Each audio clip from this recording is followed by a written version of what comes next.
لاہور، سابق وزیر اعظم نواز شریف کی ضمانت کی درخواست قانونی ٹیم 48 گھنٹوں میں دائر کرے گی۔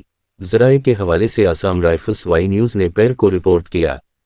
ذرائع نے بتایا کہ درخواست کا ابتدائی مسودہ وکلاء نے تیار کیا ہے۔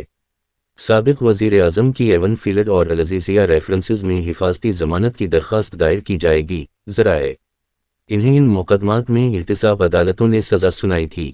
احتساب عدالت نے ایون فیلڈ ریفر میں نواز شریف کو 10 سال قید اور 80 لاکھ پاؤنڈ جرمانہ اور العزیزیہ ریفر میں 7 سال قید کی سزا سنائی تھی۔ عدالت نے نواز شریف کو 10 سال کے لیے عوامی عہدہ رکھنے کے لیے بھی نااہل قرار دیا تھا۔ IHC نے 23 جون 2021 کو نواز شریف کی سزا ان کے خلاف اپیلیں ہائی کورٹ میں پیش نہ ہونے پر خارج کر دی تھیں۔ پارٹی ذرائع نے پہلے بتایا تھا کہ پاکستان مسلم لیگ نواز کے سپریم لیڈر کی حفاظتی ضمانت کی درخواست 16 اکتوبر 17 تک اسلام آباد ہائی کورٹ IHC میں دائر کی جائے گی۔ پارٹی ذرائع کا کہنا ہے کہ درخواست اسلام آباد ہائی کورٹ کے فیصلے کی روشنی میں دائر کی جائے گی۔ ذرائع نے بتایا کہ درخواست گزار حفاظتی ضمانت مانگتے ہوئے عدالت میں پیش ہونے کی درخواست کرے گا۔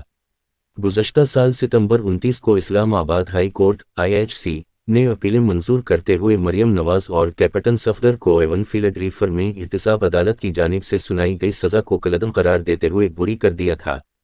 فیصلے میں کہا گیا کہ مریم نواز اور کیپٹن ریٹائرڈ صفدر کو سنائی گئی سزا غیر منصفانہ تھی۔